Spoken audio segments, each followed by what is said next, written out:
Olá, juniores, tudo bem com vocês?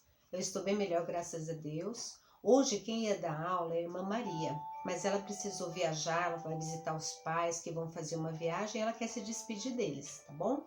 Aí ela pediu que eu desse a aula de hoje também, tá? Aí quando ela puder, eu creio que a semana que vem ela também não possa, porque é a semana de eleição, vai ter eleição e ela vai precisar trabalhar. Então talvez eu faça a próxima aula também, tá bom? Vamos baixar nossas cabeças para fazer uma oração, para Deus abençoar o nosso estudo? Fechem os seus olhos.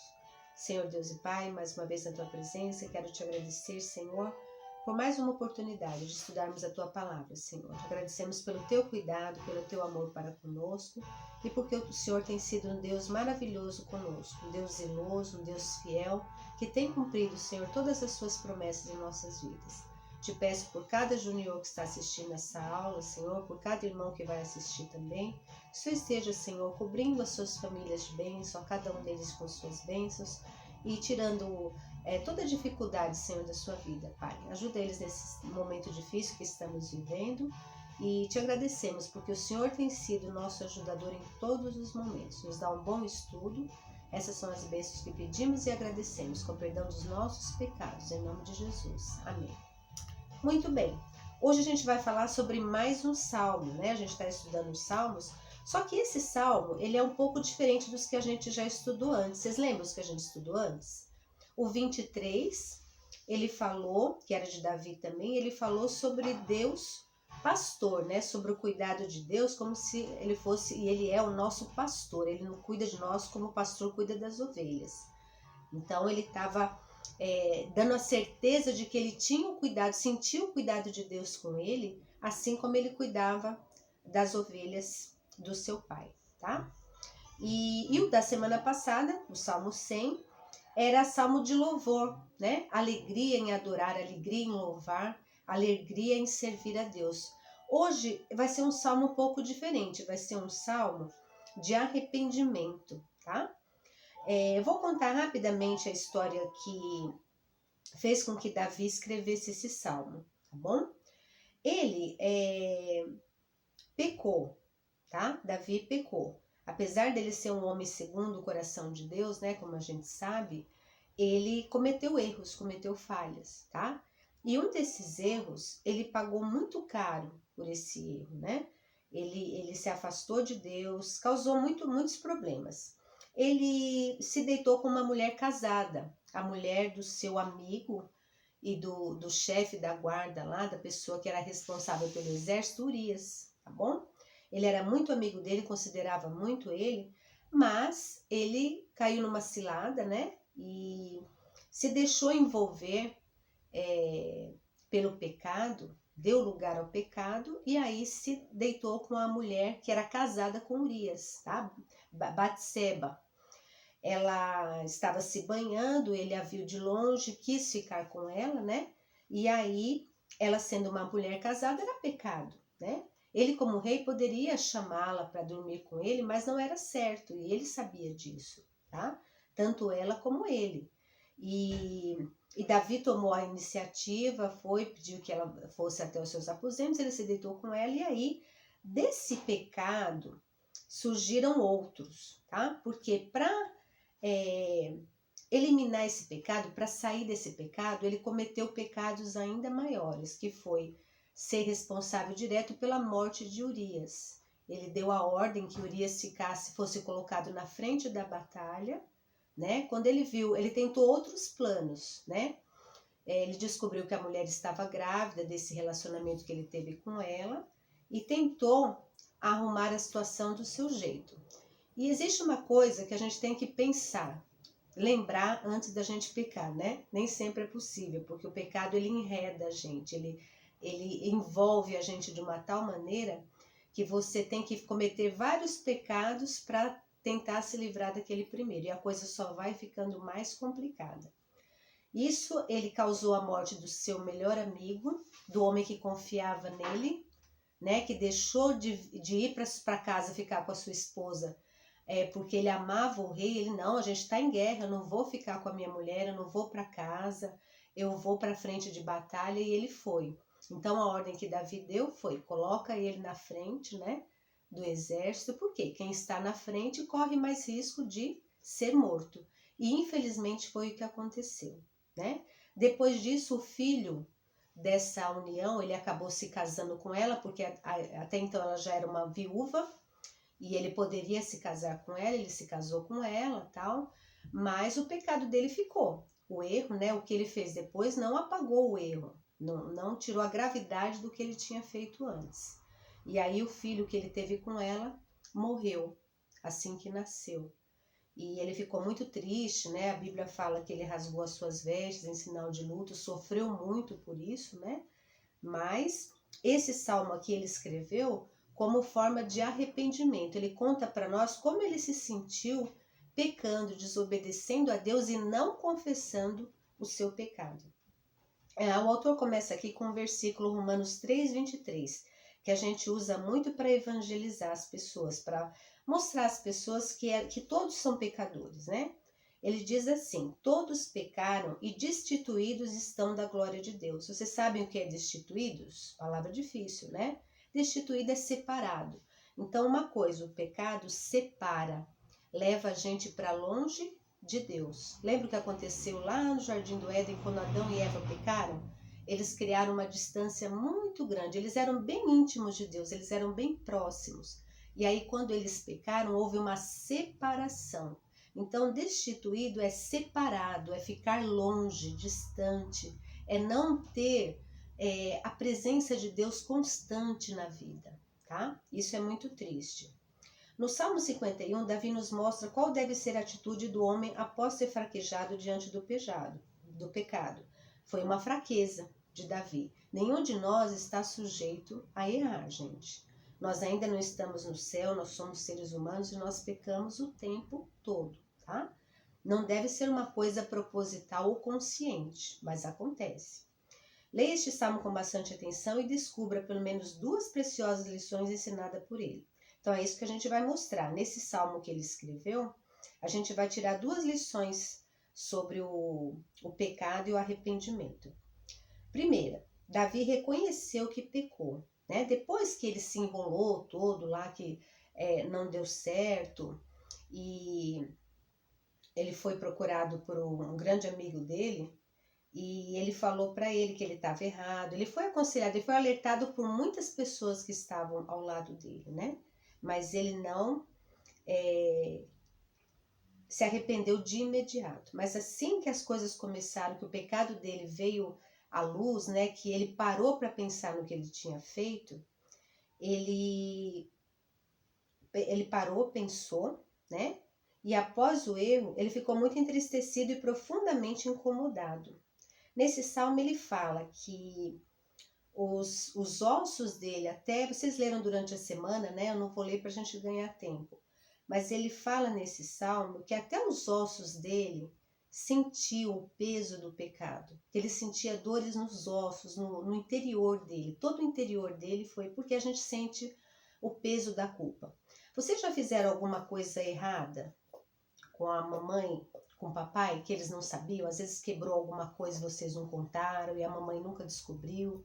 Aí a mamãe tá lá, fez um pudim gostoso para você, fez uma sobremesa que você gosta, tá te tratando com todo carinho, aquilo não incomoda?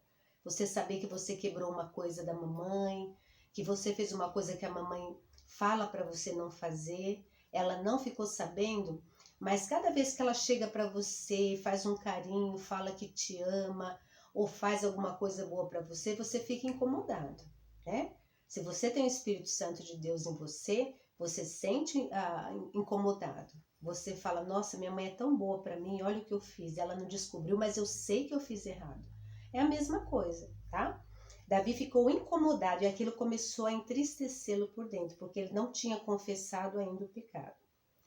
Ele chegou a dizer que o pecado o perseguia por todo o tempo e causava dor nos seus ossos, né? Tá lá no Salmo 51, 3 e 8. Com essa atitude de Davi, aprendemos que o erro cometido deve ser assumido. Pior do que pecar é esconder a falha ou transferir a culpa para alguém. Não há como Deus tratar uma pessoa quando ela não sente que errou, quando ela não confessa o seu erro. A gente tem que confessar, né? Por exemplo, no caso do objeto que você quebrou da mamãe ou daquilo que você fez errado. Mesmo que você apanhe, mesmo que você fique de castigo, mesmo que você sofra a consequência, o que é o certo? Contar para a mamãe, ou contar para o papai, ou contar para qualquer pessoa que você errou. Você tem que ir lá pedir perdão, dizer que você errou, sabe que estava errado, né? Porque quanto mais você guarda, aquilo vai ficar te perseguindo o tempo todo, você vai ficar incomodado o tempo todo. Prezado Júnior, quando você fizer alguma coisa errada, assuma, é o que o autor da lição está falando, né? Errar é humano, mas esconder o erro é uma atitude desonesta. Ninguém pode esconder nada de Deus, porque os olhos do Senhor estão em todo lugar. Provérbios 15, 3. Vamos ler lá o 10, 51, 10? O desejo de Davi mudar. Primeiro tem que ter o arrependimento, você tem que reconhecer que errou, tá bom? Deus não pode trabalhar com um coração que não se arrependeu. Deus não entra força no coração da gente, você já sabe, a gente já estudou isso. Ele bate e se a porta se abre, ele entra, ele não arromba portas, tá bom? Olha o 10 que fala. Ó Deus, cria em mim um coração puro e dá-me uma vontade nova e firme. Isso mostra o desejo de Davi de mudar, de ser uma pessoa diferente. Eu pequei, eu sei que eu errei, eu confesso o meu erro e eu desejo mudar. Eu peço a Deus ajuda para ser uma pessoa diferente, para não cometer o mesmo erro novamente. Gente, depois que inventaram a desculpa, né? Tem muita gente aí escorado na desculpa, né? Você faz uma coisa, ai, desculpa, não foi tão grave assim. Ainda fala assim, né? Ai, não foi tão grave, é só uma coisinha boba. Né? Tem que pedir desculpa e sentir o que fez, né? Não é fazer desculpa e depois daqui a meia hora tá fazendo a mesma coisa. Isso não é se arrepender, né? Não é estar sentido pelo que fez. Quando você sente que você magoou alguém, você precisa ir até a pessoa, confessar que você errou, se perdoar, né? Primeiramente Deus. E depois tem que ir à pessoa a quem você ofendeu, tá bom? Reconhecer que falhou é um bom começo, mas a atitude seguinte deve ser confissão a Deus e pedido de perdão. A segunda lição, Davi confessa a Deus e Deus perdoa os seus pecados. Davi confessa e Deus perdoa os seus pecados, tá? Após reconhecer que pecou, Davi confessou o seu erro. Olha o que ele falou no Salmo 51, 4. Contra ti pequei e fez o que tu reprovas. É uma confissão, né? Eu sei que eu não pequei só contra Urias, eu não pequei só contra Batseba, eu pequei contra Deus, porque Deus tinha dado uma ordem e ele desobedeceu. Ele sabia que Deus não aprovava a atitude dele, mesmo assim ele fez, tá bom? Mas ele reconheceu. Ele não perdeu mais tempo, confessou o seu pecado, demonstrando sincero arrependimento. Pediu perdão a Deus e suplicou que o Senhor purificasse o seu coração. Adianta a gente pedir desculpa e não pedir ajuda a Deus para mudar? Será que se a pessoa perdoar, só a pessoa perdoando e você pedindo desculpa vai adiantar? Não, porque o coração da gente engana a gente, né? A gente acha, na hora você vai ficar sentido e tal, mas depois você pode cair na mesma armadilha. Se Deus não ajudar, se Deus não estiver com você trabalhando no seu coração, se você não tiver o desejo de mudar, Davi sabia disso. Ele pediu a Deus que o ajudasse a mudar o seu coração. Ele não queria errar de novo, porque ele sofreu muito. Né? O pecador, quem comete o pecado, sofre muito, tá? Até mais do que a pessoa que pagou inocente. Urias não tinha nada contra Urias. Tudo bem, ele morreu, né? Ele foi para frente de batalha, morreu, mas ele estava com a consciência em paz, né? Ele fez atitudes boas, ele teve uma vida digna, tinha a aprovação de Deus, ele não cometeu nada errado. Agora, Davi, sim, ele teve que conviver o resto da vida tendo causado a morte de um grande amigo, de uma pessoa que era leal a ele até o último fio de cabelo, né? Urias faria qualquer coisa para proteger o seu rei. Ele tinha um apreço, ele tinha um amor muito grande pelo seu rei. E quando a gente magoa uma pessoa que a gente ama muito, quando a gente deixa ela triste, a gente não consegue ter paz, tá bom? O que você faz quando reconhece o que errou? Pede perdão a Deus ou continua fazendo sempre a mesma coisa, mesmo sabendo que a sua atitude não está correta? Faça como Davi. Assuma os seus erros e confesse os seus pecados. Peça perdão a Deus e também a alguém que você possa ter ofendido. Então, magoou a mamãe, magoou o papai, magoou a vovó, foi grosseiro com uma professora, com uma pessoa estranha, um adulto, mesmo que não seja da sua família. O certo é você pedir perdão à pessoa, a Deus e à pessoa. A pessoa precisa saber que você se arrependeu verdadeiramente, está triste com aquilo e não quer fazer mais, tá bom? Foi isso. Façam aí o exercício, tá? Eu creio que vocês já devem ter feito. Marque E para as afirmativas erradas e C nas certas, tá? E nas alternativas certas, ele pôs ao contrário aqui. Prestem atenção no enunciado. O que é enunciado? O que o exercício está pedindo, tá bom? Olha aqui a primeira. O erro cometido não deve ser assumido. Tá certo ou errado? Leiam mais de uma vez, tá bom? Porque tem umas pegadinhas aqui que se você ler uma vez só, você vai errar. A segunda, faça uma pesquisa bíblica e encontre as palavras pecado, arrependimento e perdão, fato e personagem. O que ele quer aqui? Que você diga o fato rapidamente e o personagem envolvido nessa passagem bíblica, tá? Cada passagem bíblica tem uma mini historinha, né? Do que ela está falando. Qual o personagem que está contando? Onde se passa a história? Então, cada versículo, né? Cada passagem bíblica vai ter um fato e um personagem, tá? Tá aqui, ó. O espacinho tem do pecado, arrependimento, perdão e depois o fato e o personagem, tá? Vamos ler o nosso post do dia? Ó Deus, compadece-te de mim, segundo o teu amor, apaga as minhas transgressões por tuas grandes misericórdias. Salmo 51, 1, tá bom? O que apaga os nossos erros? O grande amor de Deus, né? Ele deu a maior demonstração de que quer nos salvar, dando seu filho para morrer no nosso lugar. E ele deu para que a gente mude, para que a gente tenha uma vida correta, para que a gente erre o mínimo possível, tá? Se a gente pecar, deve ser uma coisa assim muito rara, uma coisa raríssima, e a gente tem que logo prestar atenção e pedir perdão a Deus e se arrepender verdadeiramente, tá bom? Que Deus nos abençoe, tenham todos uma boa semana, tá? Esse ano a gente não vai fazer concurso, tá bom? Porque a Dudinha não tá vindo, ela não tá podendo participar da aula. Eu não achei justo fazer só com quem tá participando da aula presencial, né? Então a gente esse ano vai ficar só no estudo. No começo do ano a gente reativa quando voltar tudo ao normal, que vocês puderem estar vindo todos à aula presencial.